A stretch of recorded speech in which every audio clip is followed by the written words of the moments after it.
Okay, welcome. This is Donovan Sadiq. This is the hot seat, and this is Straight Talk with Daryl, Terrell. And Mr. Terrell, welcome. How are you doing? Oh, I'm doing fine. How about yourself? Hey, as always, I'm in the mix. I'm stirring up trouble around the city. And you know that I like to fact check a lot of these candidates and see what's really going on.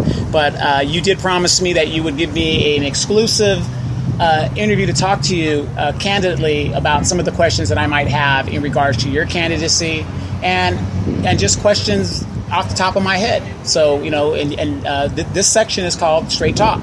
And, we just want some straight talk from you. So, are you ready to go? Oh, yeah. Shoot away. All right. Now, Mr. Terrell, you are running for Moreno Valley Unified School District Area 2. And one thing that people do not ever ask a candidate is, why are you doing this? Why would you put yourself through all of this stuff? So the question I have for you is, why are you even involved in the school district? Well, because I don't have any kids. So it goes back to the fact that I was once a kid. I think all of us were once a kid.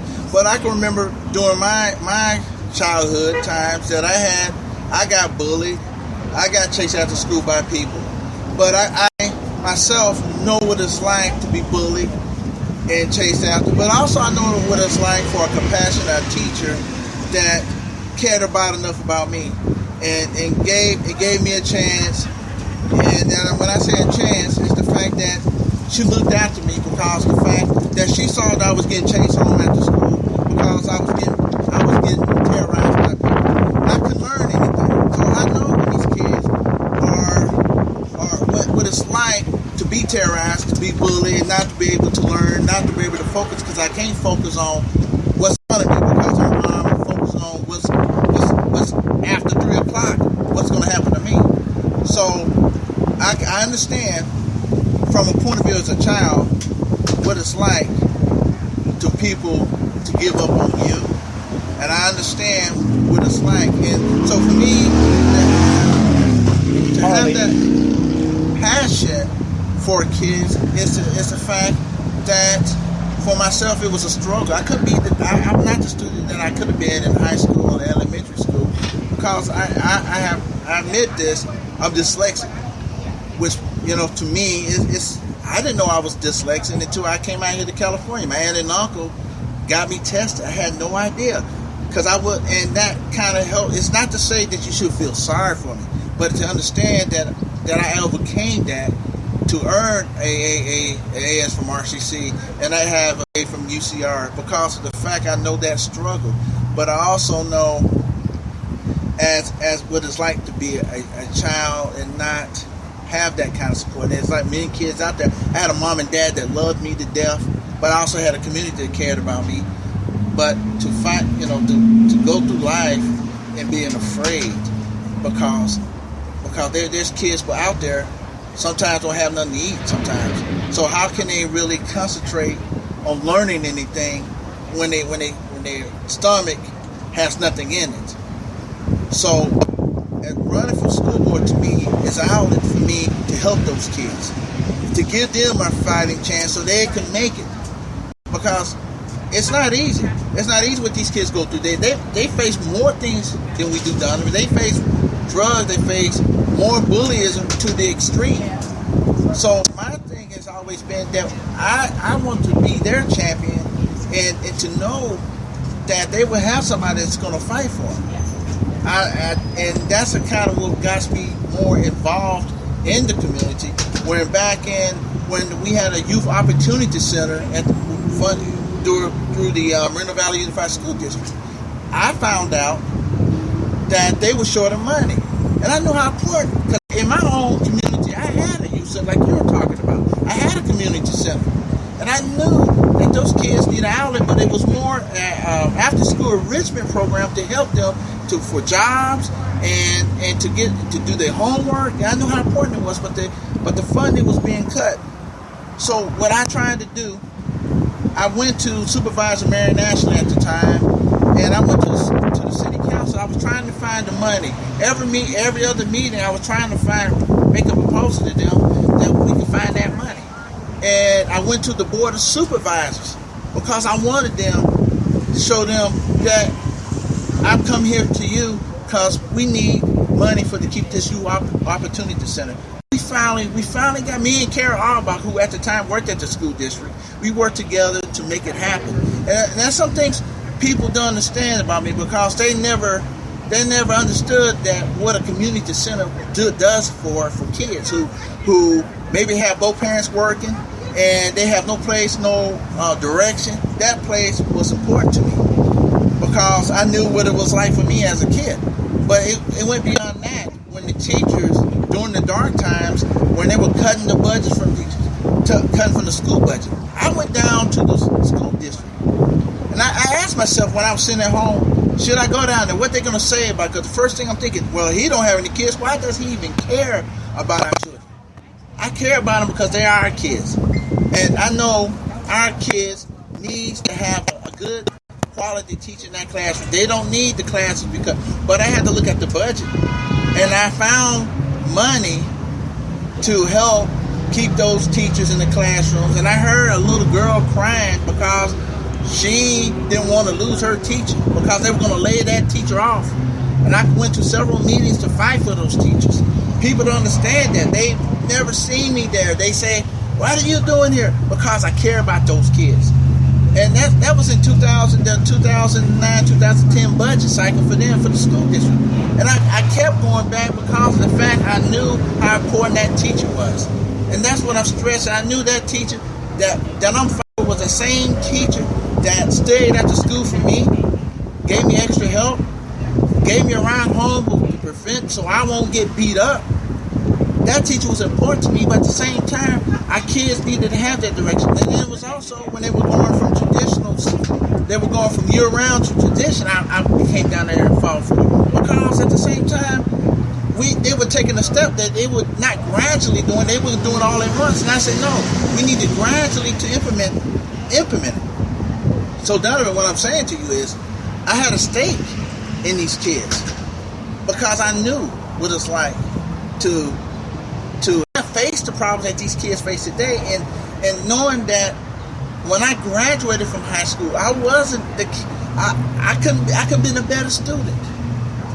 And the thing is, one of the things about my whole life was I got help because I had two loving parents, and I had an aunt and uncle that cared enough about me, and I had a community that cared enough about me, didn't want me to fail, but I had to care. My parents were involved in my education.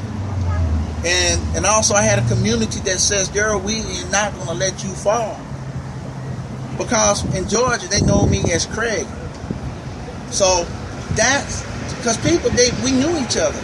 So when I needed help after school, it was that teacher that helped me and said, I'm not going to give up on you. That I care about you. And it was that same teacher that called my house and told my parents when I was acting up. And I got handled for it. Believe me, I got punished for it. But the thing was, I love that teacher today that cared enough about me to do that.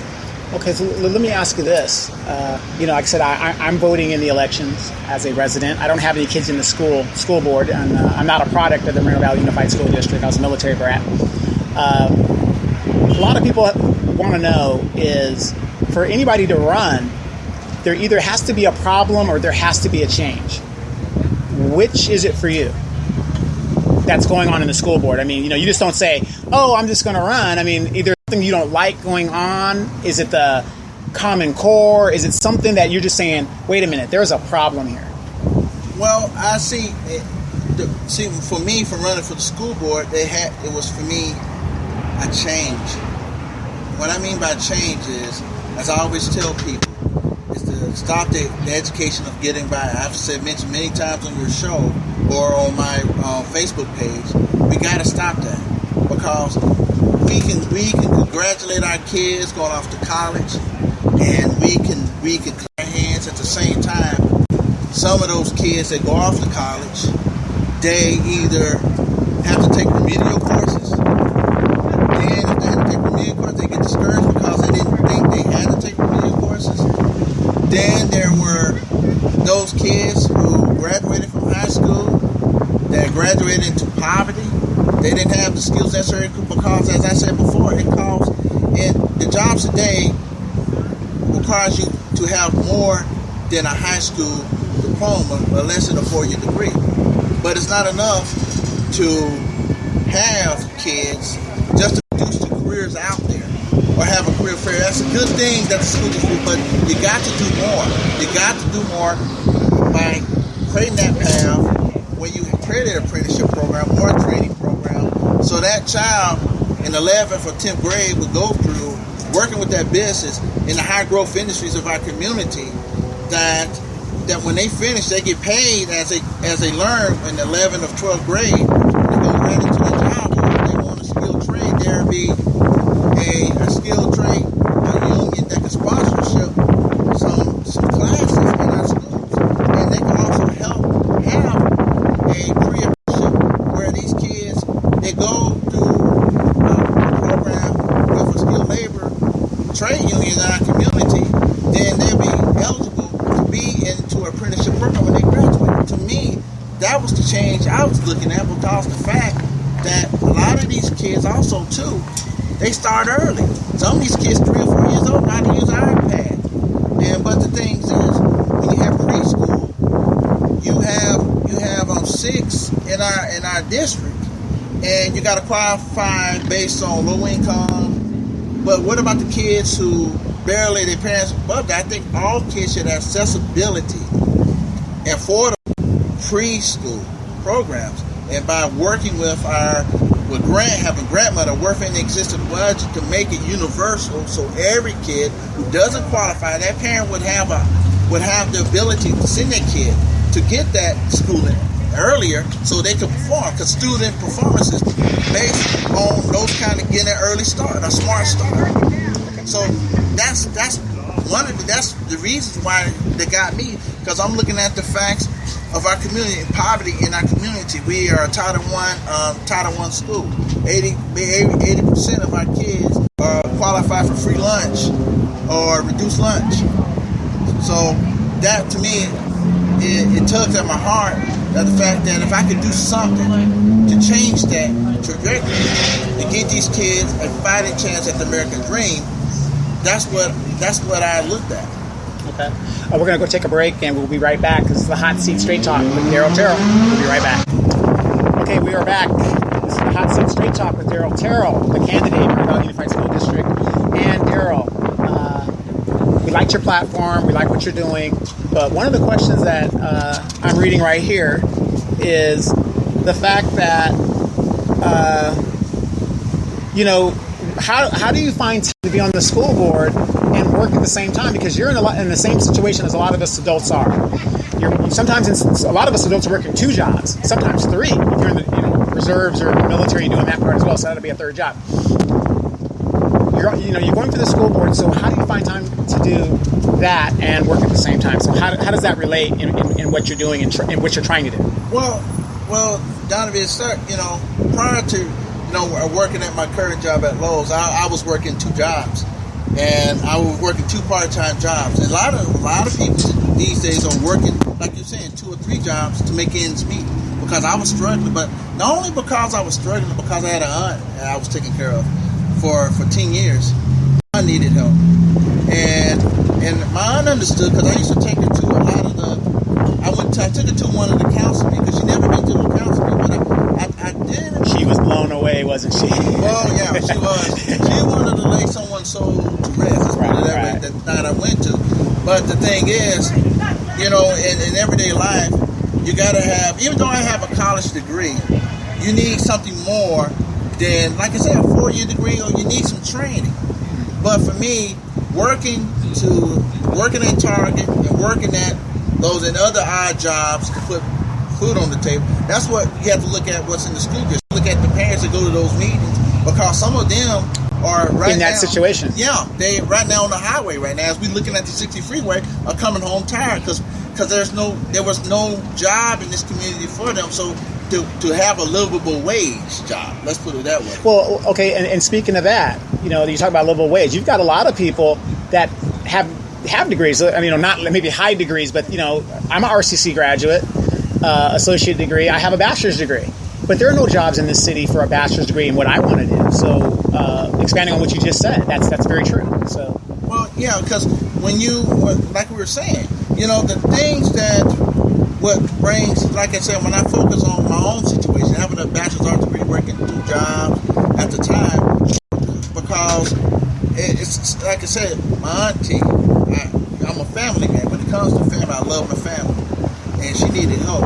But as we look in our own community, that the fact that this is coming to this community based on what the demographics are, and if you got people, 54% that don't have a high school, that has a high school education, and 76% don't have education beyond high school, then you're going to have those type of jobs that requires you a high school diploma, which don't pay nothing, no benefits, no economic mobility. So when I look at my own situation, people say, "Well, why don't you be a teacher?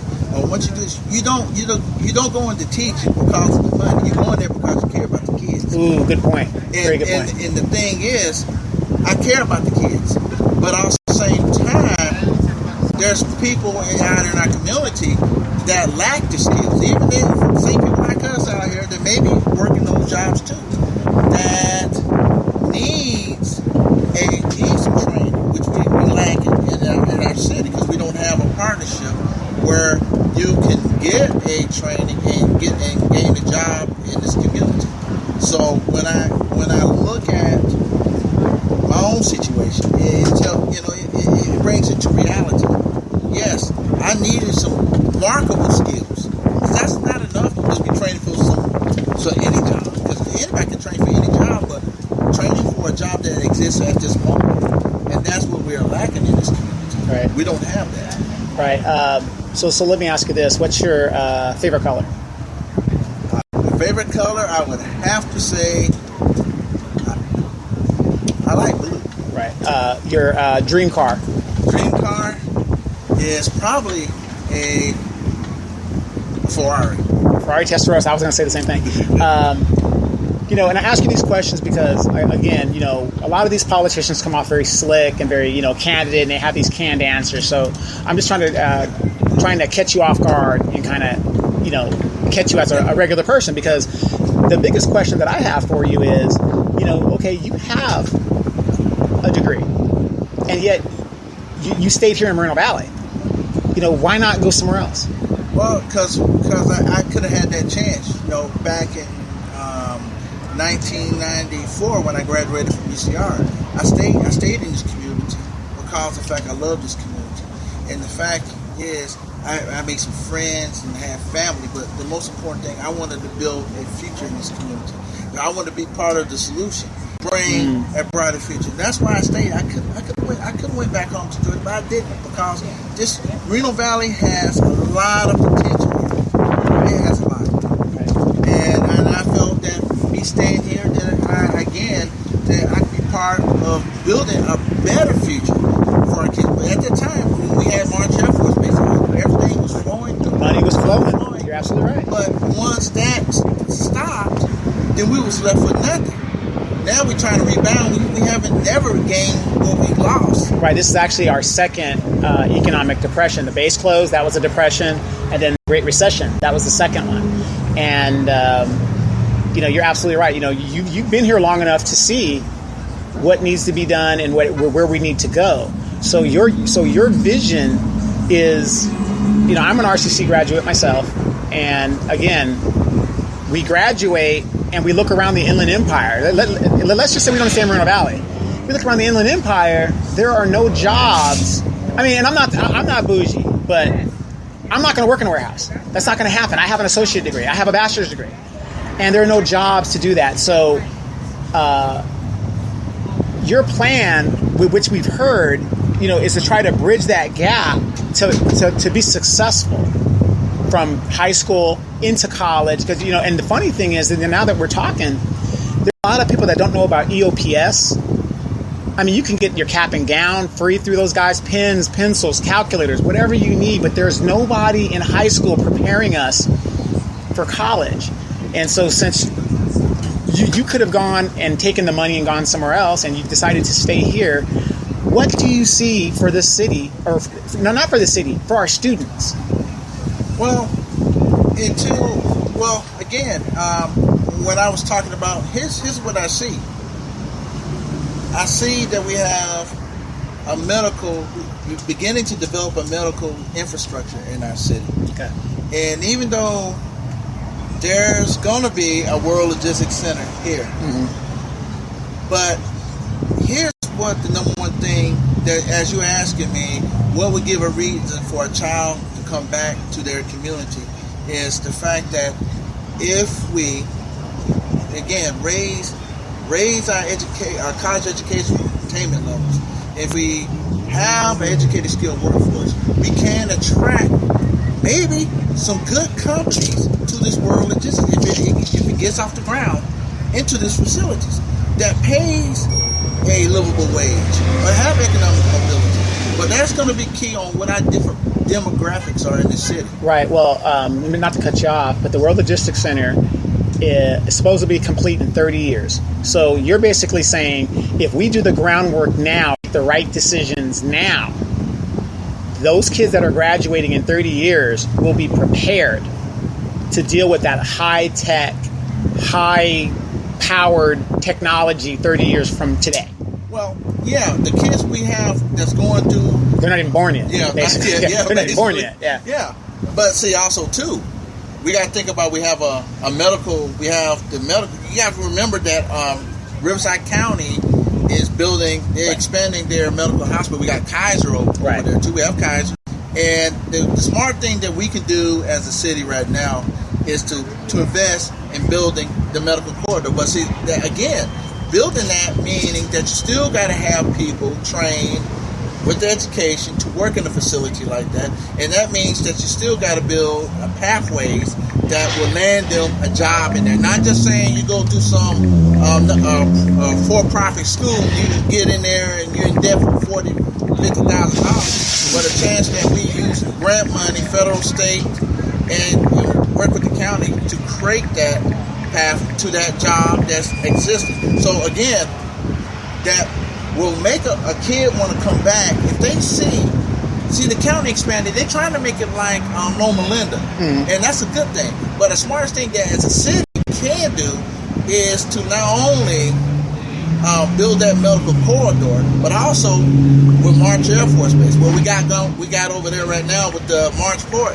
See, people don't think about maybe trade. Trade help. You know, when you have a trade.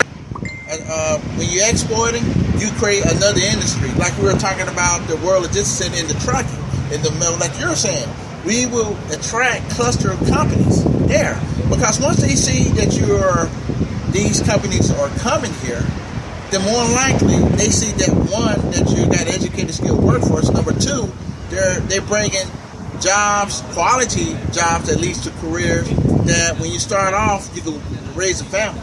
So when a kid sees that, hey, guess what's coming to Reno Valley? We got a mixed, diverse economy. We got medical things coming up. Then we have other type of support systems that will bring in, not only that, you bring in professional people too. You'll bring in doctors. You'll bring in lawyers. You bring all kinds of professional people into our city. So you're basically saying that our city.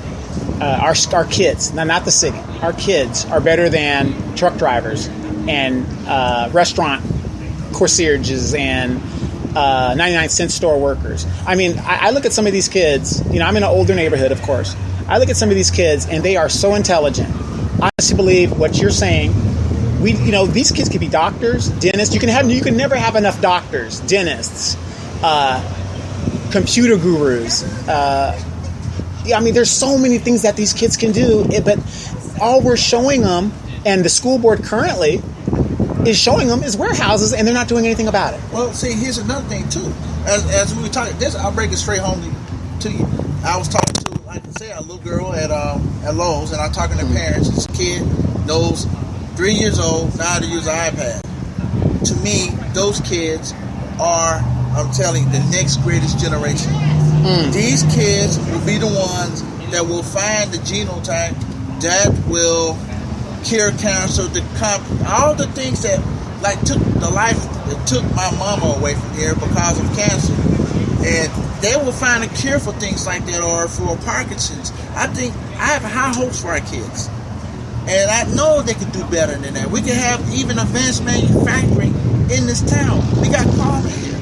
And like I said again, what gives me hope is that kid, you have that iPod, 3 years old, but the thing is, that gives me hope that these kids are the next greatest generation. I have a high hope for our kids that's attending our schools. Do you realize that you are the only candidate that I've heard so far for for a school board that is talking about the kids? Most of the candidates are talking about the $400 million and the infrastructure. They're talking about money and what can't be done because of budget and stuff like that. You're only talking about what could be. You're the only one talking about, not the impossible, but the what could be. And I think that's really great as a candidate to hear that, because when it comes to our kids, what parent is not going to say, you know what, I'll spend $1 million on my child if it's going to better their life than what I had. I mean, I don't know many parents that aren't like that. I mean, Yeah. I'm old school, so once my kids, they're grown. Yeah. But I love that aspect of what you're talking about, because all you're focused on are the kids. Is that what this election for you is about? The kids? It is. It's about kids, because, as you said, I want to give these kids a better future than what we have right now, and these kids deserve that. And I care about these kids because, again, I was one of these kids. And if I had to do it over again, I would thank God that I had to go through to get where I'm at. But these kids should have a better future than us. Like you said, that's what, I don't have any kids, but again, that's what we want for our children, is to have a better future than we can. And as a school board member and as a person, a human being, I want that person whose parent that working at that McDonald's, maybe working 2 shifts, and trying to learn English because she wants to communicate with the rest of the people in her community. And I want that kid's child, I want that parent's child to have a shot at the American dream. I want her or him to be able to create things that they possibly know at this moment. Right. We only can dream about. And to me, that's more important to me. Like when I go to a Coco's or in Moreno Valley, and I see a waitress or I see a parent having food with their kids, and you sit there and you're wondering to yourself, what kind of future that kid is going to have? Is that parent struggling? As a school board member, what should I do to make sure that kid has a better future? Let me ask you a question that just popped in my head. In the past on the school board, we had school board members that made statements like, I only represent a certain group or a certain type. To me, everybody's everybody. But unfortunately, you have prejudice and things like that. So when you do get on the school board, how accessible are you going to be to parents and students? I'm going to be accessible to all parents, because I want every child, every parent, I want them to have the correct information. I want to make sure that when they deal with the school district, that they have all the information. I want to make sure that every kid have an equal access to a high quality education. And that means we have to have town meetings, or we have to, because I like to see us meet with the city council member and how we can work together and to make it not just, it's a partnership between the city and the school district to make sure that kid needs something, that parent needs something, that we're there to bring and combine resources to that child. Right. I have another question for you. Right now, there are no school board debates that we're aware of. I know that something is rumored in the works. Will you attend any school board debates if they ever do come up? If they ever come up, yes, because I think everybody deserves what I think, to hear what my thoughts are, because unless you have an army of people, no one is ever going to hear you. That's what's wrong with elections these days, because sometimes you can have the best ideas in the world. Nobody hears them. No one hears you. All they hear is a whisper. They hear that wind that we hear out here on Frederick. Right. just a little wind passing by, because we have all good ideas, but no one hears us. Right. And the only way we hear each other, we go on Facebook, or we try to do precinct walk, and people are willing to open the door and say they want to hear you, or they get slammed in your face. But the thing is, I think debates are a good thing, right, for people to hear what we think, and let the people decide for themselves if it should represent them to help their kid get a better future. Right. So basically, the biggest sign shouldn't always win. Well, yeah, the biggest sign shouldn't always win. The most signs shouldn't always win. The glossy photos mm-hmm. and all this stuff there, man. What matters is what is in that candidate's heart. What kind of leadership they would bring to that position. Will they be able to be a problem solver, or will they sit back and just take pictures? Well, in case there are no debates, I am very thankful that you have decided to come over here once a week, and when you can, to do what Daryl terms as straight talk. This is Daryl's straight talk moment, so that what's on his mind for 45 minutes, he's going to come and talk to us and say, this is what I thought about today, or this is something that's on my mind today. This is what I think about. So if you don't get a chance to meet him, but you want to hear his platform and what he's about, straight talk. Daryl, Terrell, this is what I think it's great. And if we can't hear you, I go to your Facebook page and I like your videos when you put your videos up and you talk your mind, because no other candidate's doing that. Now, let me ask you this. Why don't these other candidates do what you're doing? Well, I don't know. Some, people may have their own preference. Some may feel that it won't reach a lot of people, or they feel that door knocking is a good thing, but don't take it wrong. But we in a 21st century, social media. I can't even describe it. Well, in this city, I mean, door knocking is great, but if everybody's on the freeway commuting back home, what's the point of door knocking if there's nobody there? Well, exactly, and that's why I say, when I saw what you were doing, News from Edgemont and the hot seat, it got me thinking that maybe I'm afraid of a little camera, maybe I'm not polished, maybe I have to read from my little speech I do. But the thing is, I felt comfortable because I got to reach a lot of people, and people can hear what I have to think. Even though they may critique, don't read the paper. But you're going to get critiques regardless. Oh yeah. And I'm gonna read the paper when I have to do it, right. Because, like I say, I have to concentrate. And sometimes you see some of me, I speak, but sometimes I got things going on in my head that I want to say that is just relevant to why it's the passion in my heart that I want to portray to the people out there, to the parents or whoever is listening to me. That the person that you hear, see, is coming from the heart, that he cares about your children. Right, it's the same person. It's the same person. I'm not I work at Lowe's. I love my job. I work full time there, but I'm a regular person. I don't have a PhD. I have a BA. I'm not perfect. I'm like you. I work every day, and I try to make the meetings when I can. Sometimes I can't make the meetings, but knowing that I give the best effort I can, because that's the kind of we least expect for our children. Because we want our children to do their best. And sometimes they may not. They may fail, and they may get down. But it's a job as a parent, as a community, to lift that child up and say, you know what, we believe in you. You can make it. That's right. And we're gonna be with you. And so what I do on those lives, I try to give you guys what I feel. And sometimes I like I said, I may go on too long, or I read stuff, but that's who I am. I'm not perfect, and I'm not a professional person. You're a real person. You're a real person. And so that's who I am. What you see in front of you is who I am. Well, what I'm going to tell you is this, and a lot of people do say this, and there's some people that, you'll never get better if you don't get criticized. That's number one. And number two is you're a person in your community trying to make a difference. And it's like we just had that debate. People still say, oh, they dog me out as best they can. But, what I always tell them, what did you do? I put on a debate.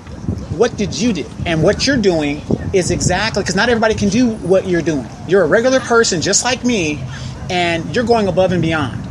Not only we're seeing you, we're hearing you, you got a lot of candidates that are playing it safe right now. They don't want to say anything that might be out there or misconstrued, whatever the deal is.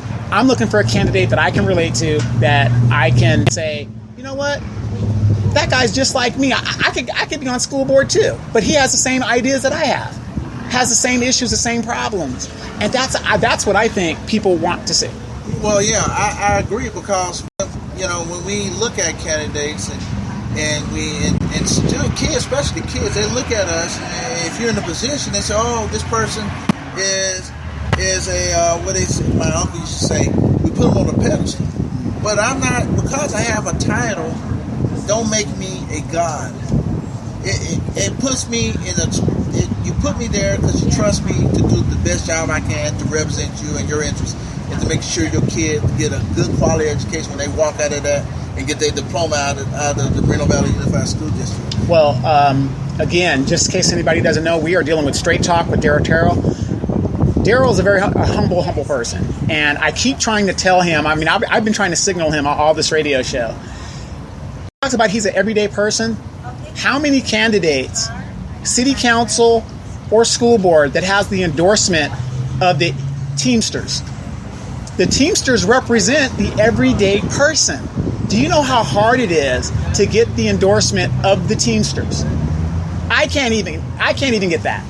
If I got that, just to get the letter, I would frame that, because people out there listening, please listen to this. If you enjoyed paid holidays, if you enjoy a 40-hour work week, if you enjoy health benefits on your job, that is all because of the Teamsters.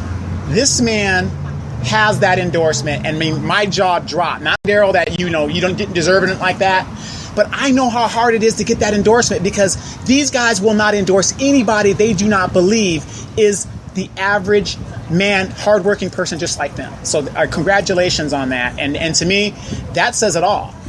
Well, yeah, it was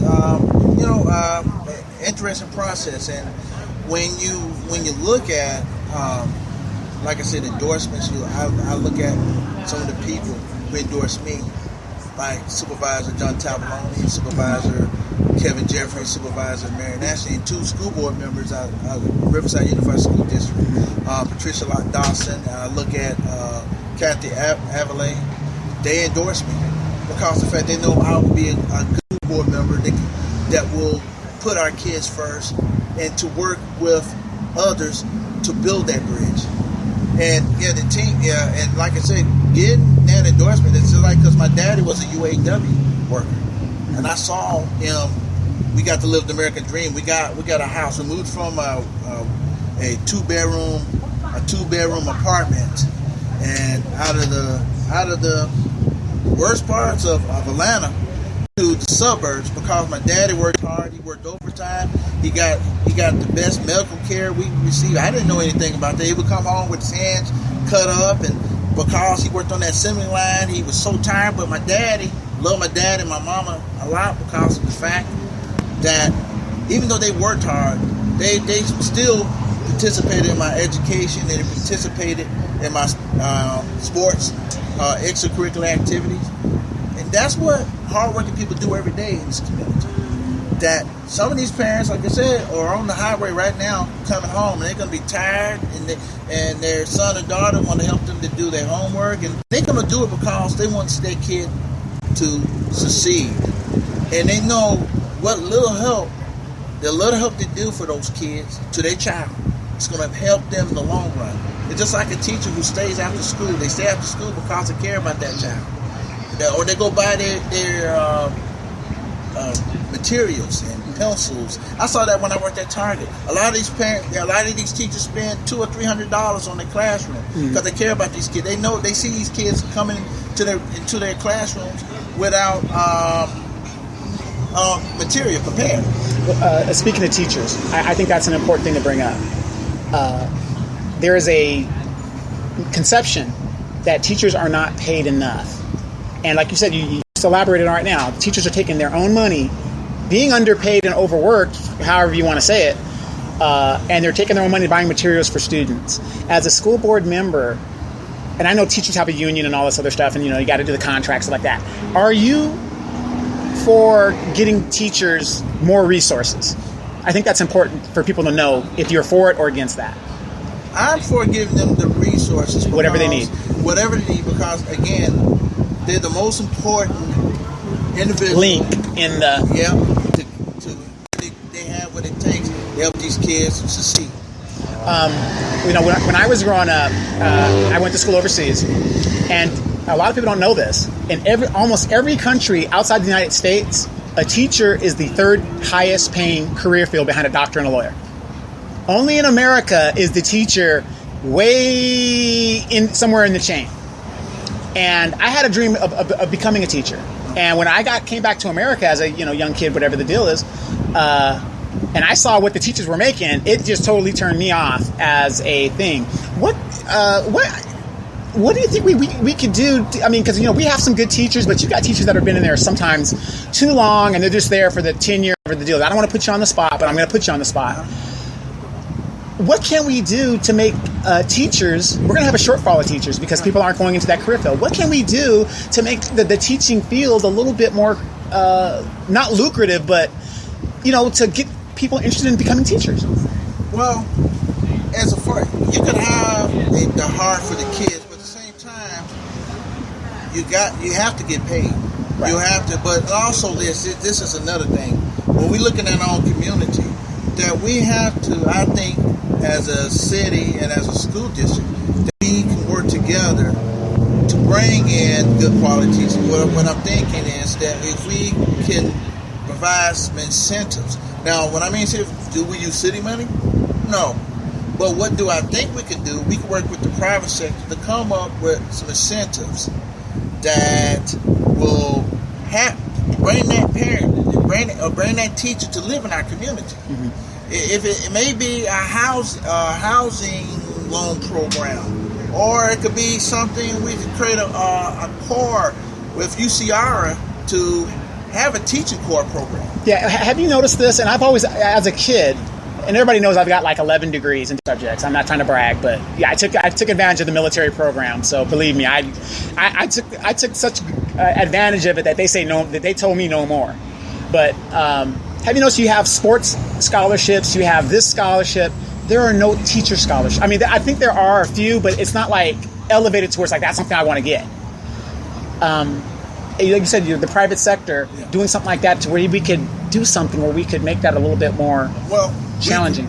We can provide, for instance, maybe we as a city and a school district work with the private sector, create a scholarship for.